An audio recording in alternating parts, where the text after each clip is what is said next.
Brian De Palma is a director overflowing with style. He got his start making mid-budget thrillers inspired by Alfred Hitchcock before hitting his stride with films like Scarface and The Untouchables. Say hello to my little friend! These films have incredibly stylized violence with really smart scripts that immerse you in the worlds they create. French director Jean Renoir said that a director makes only one film in his life, then he breaks it into 100 different pieces and makes it again.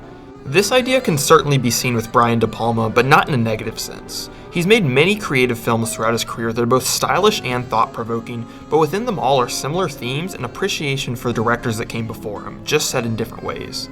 Early in his career, he paid homage to Alfred Hitchcock both in the stories he told and the visual style he employed. In the 80s, De Palma has the resources to go bigger with his films, and they have a level of excess to them in violence, in sex, and in style, but deep down they still pay respect to Hitchcock. Toward the end of his career in the 90s, he refines what he did in the 80s to make films that are both more mature and have higher stakes than the confined, low-budget thrillers he started with.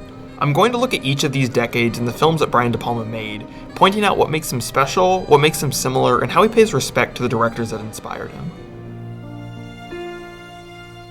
Brian De Palma's career starts in earnest in the 70s with a series of mid-budget thriller films inspired by Alfred Hitchcock. This isn't to say that De Palma lived in Hitchcock's shadow. In fact, he frequently experimented with visual techniques that went beyond Hitchcock's wildest dreams. But at a base level, the way he designed his films and the themes he explored were similar to those established by Hitchcock.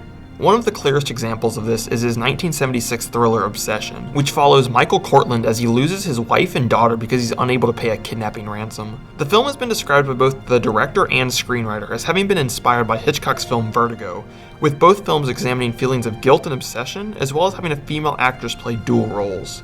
Despite the similarities, it does De Palma a disservice to describe him solely in relation to Hitchcock.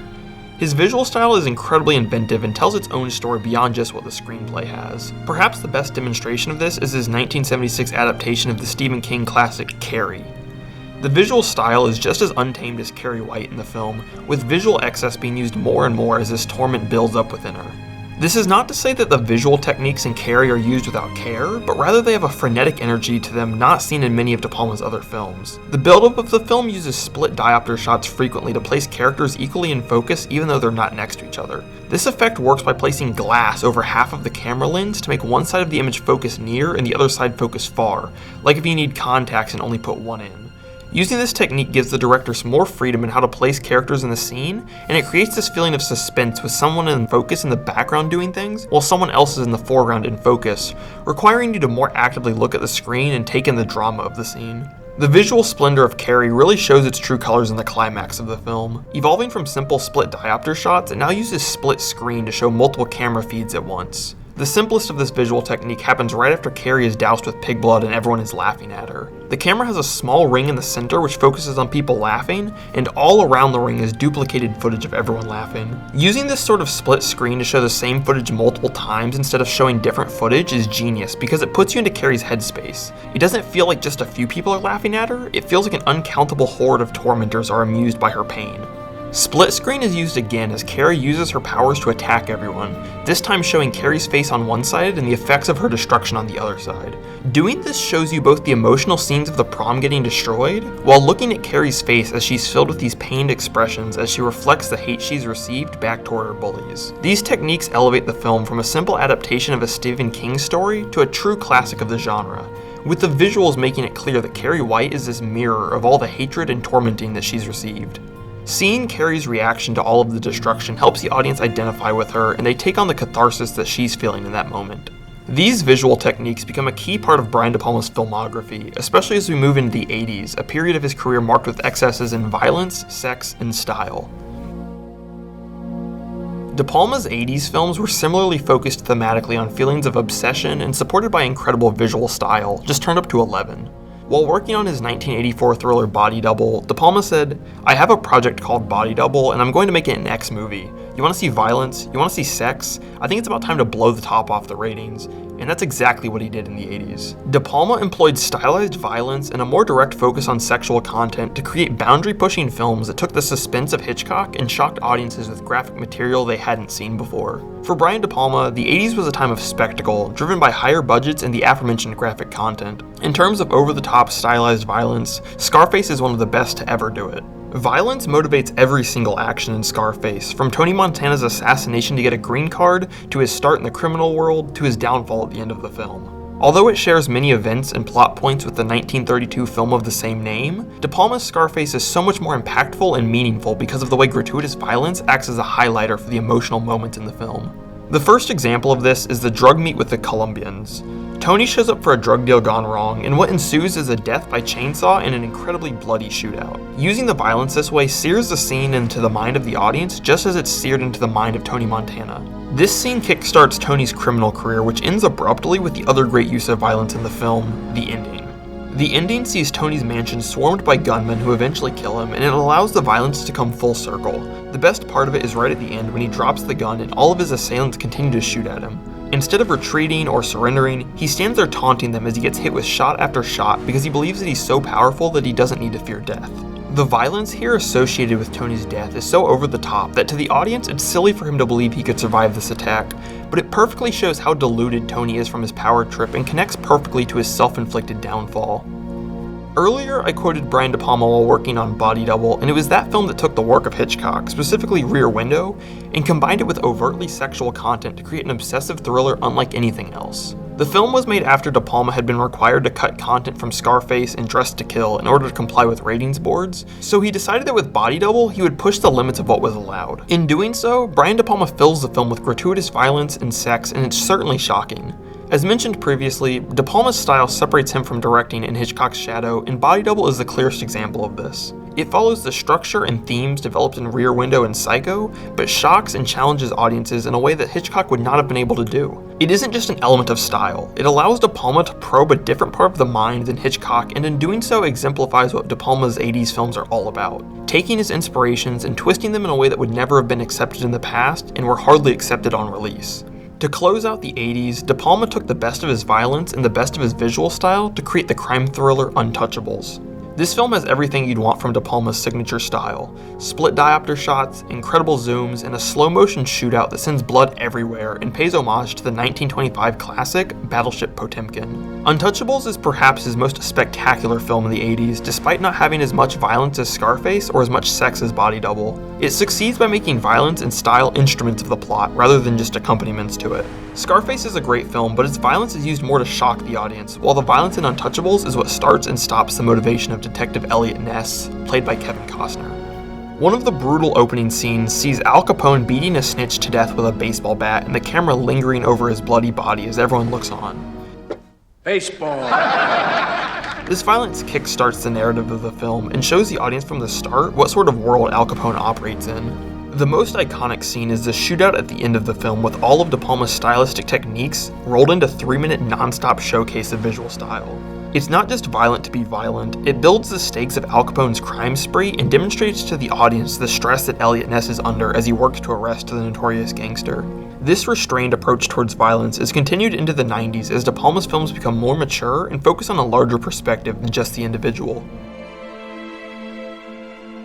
De Palma's 80s films are defined by an individual, such as Tony Montana, exerting force on the world around him and the world coming back to bite him, but the 90s films reverse it, with the world exerting force on an individual until they crack or push through. His 90s films are generally more reserved than his 80s films, while still retaining his thriller roots. Where Scarface was De Palma's standout crime film in the 80s, Carlito's Way acts as a sort of spiritual successor that came out 10 years later. Scarface follows Tony Montana into the heights of the crime world before watching his downfall, but Carlito's Way sees him just getting out of prison and viewing his downfall as an inevitability. He gets out of jail and personally intends to stop being a criminal, but everyone in his life, from his associates to the police, is trying to pull him back into a life of crime. The film isn't about seeing if Tony Montana can escape the law, it's about seeing if Carlito can resist the influence of crime all around him. Changing the perspective like this is a common theme in De Palma's 90s films, and it works so well because you get the complex thoughts of a character being challenged by the world. In the 80s, his films followed characters who were active participants in their own stories.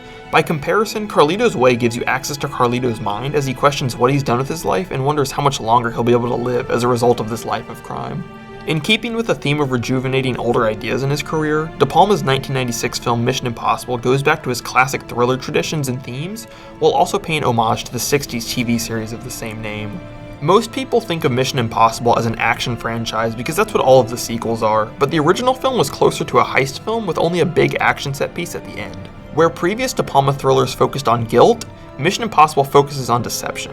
It starts with Tom Cruise as Ethan Hunt doing a routine mission at a party before everything goes wrong and nothing is as it seems. The rest of the film follows Cruise and his team as they attempt to unravel what really happened. What makes Mission Impossible such a standout film is the way De Palma utilizes his visual camera tricks, most notably the split diopter shot, to build suspense in a different context than his other thrillers. The best use of this is the iconic heist scene where Tom Cruise is lowered into a room with an unsuspecting guard and has to hack a computer. The split diopter raises the stakes by showing Cruise and the guard both in focus to highlight just how close Cruise is to being detected. The film then uses slow motion as a knife is dropped. Making the audience sit in suspense as the knife falls slowly towards the ground builds stress over time and makes the audience feel the tension of the moment.